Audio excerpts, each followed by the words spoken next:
Okay, so now we'll start our question and answer segment of it. So if you have any questions or anything that you have I was talking about. Okay, Ramon, what's your question? Okay, so you mentioned that I don't like flying, which I really don't.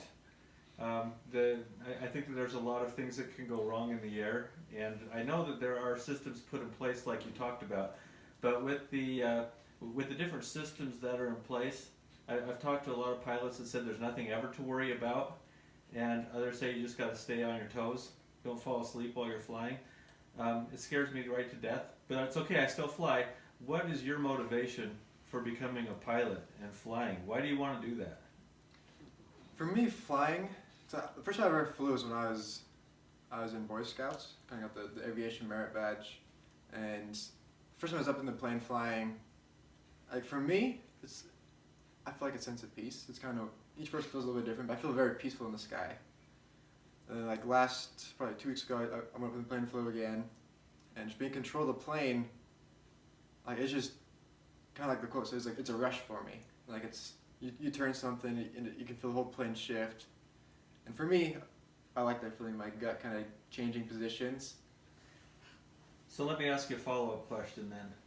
When you're flying and you hit some turbulence, it's better because you have your hand on the yoke and you can feel what the plane's doing, as opposed to me sitting in the back where my stomach turns over. Is that right? You can definitely feel you can feel the movement a lot better because you do have that feeling in the yoke and everything. Okay. So you have more. I think it's more you have more control of what's going on. Like you feel like you're more in control while you're in the back. You're trusting me to do something good. Yeah, you hold on to the yoke and I'll hold on to the armrests. Exactly. Okay, I'm done. Any other questions? So when you're talking about the symbols that you see on the runway, anytime I've flown, I've seen many different symbols like AA, double B. What does that mean? Okay, so there are a lot more symbols with that. So with like the AA, that's basically talking about a different taxiway you're on.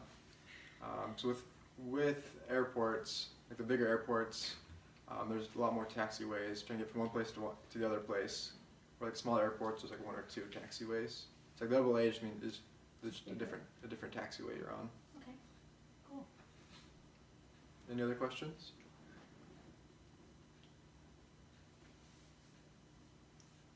Your flight plan. So what do you have to do for your flight plan? So for the flight plan, I kind of mentioned about weather. So one interesting thing with the weather, it could be very different than what you're on the ground. And once you start climbing up in the sky, the weather could be really different from what you're feeling. The wind could be blowing in a different direction. There's a lot of different factors with that. Does that can answer your question? Sure.